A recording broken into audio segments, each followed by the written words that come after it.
Hey guys, welcome back to my channel. আজকে একটা গ্রাম্য পরিবেশের উপরে ছবিটা আঁকতে চলেছি। এটা ওয়াটার কালার পেন্টিং। আকাশের জায়গাটা আমি নীল আর কিছুটা ইয়েলো দিয়ে আমি কাজ করেছি। এরপরে যে জমির অংশটা দেখতে পাচ্ছ, সেখানে বেসে আমি হলুদ কালার লাগিয়েছি, তার সাথে হালকা সবুজ দিয়ে আমি আস্তে আস্তে ব্লেন্ডিং করছি। আর যেখানে লোকটা দাঁড়িয়ে আছে সেখানে কিছু কিছু জায়গা জল রয়েছে, তার জন্য হালকা নীল কালারটা দিয়ে তার সাথে মিশিয়ে মিশিয়ে কাজটা করেছি। আর পেছন দিকে আমি একটুখানি ব্রাউন কালার ইউজ করেছি, আর তার সাথে নিচের পোর্শনটাতে আবার একটুখানি ইয়েলো দিলাম, খুব হালকা মনে হচ্ছিল।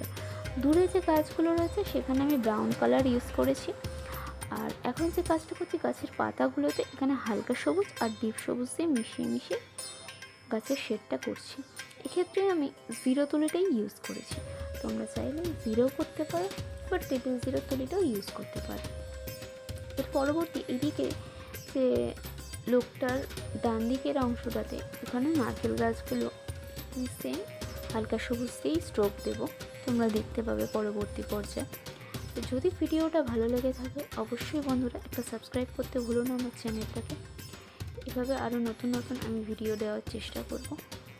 এই যে আমি নারকেল গাছে যে স্ট্রোকগুলো দিচ্ছি, এটাও তোমরা ডবল জিরো তুলে দিয়ে আমি দিয়েছি, ঠিক আছে। আর যদি ভালো লেগে থাকে তাহলে প্লিজ একটা লাইক অবশ্যই করো। আর লোকটার এই মাথার অংশটাতে যে পাকড়িটা বেঁধেছে সেটা আমি ব্রাউন কালার দিয়েছি, তার সাথে একটু একটু নীল কালার দিয়েছি শেড করার জন্য। জামাটাতেও আমি হালকা নীল আর ডিপ নীল দিয়েই কাজ করেছি।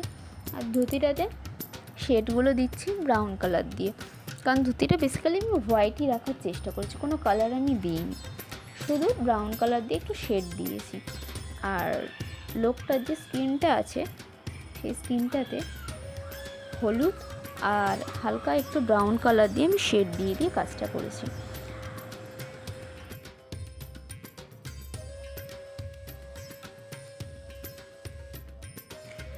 বউটার যে শাড়িটা পরছি সেক্ষেত্রে আমি কিছুটা সবুজ কালার ইউজ করছি ব্লাউজের পোর্শনটা, আর সাথে শাড়িটা আমি রেড কালার ইউজ করবো, আর তার সাথে হালকা একটু অরেঞ্জ কালার মিশিয়ে মিশিয়ে আমি শেডটা করবো, তোমরা দেখতে পাচ্ছ।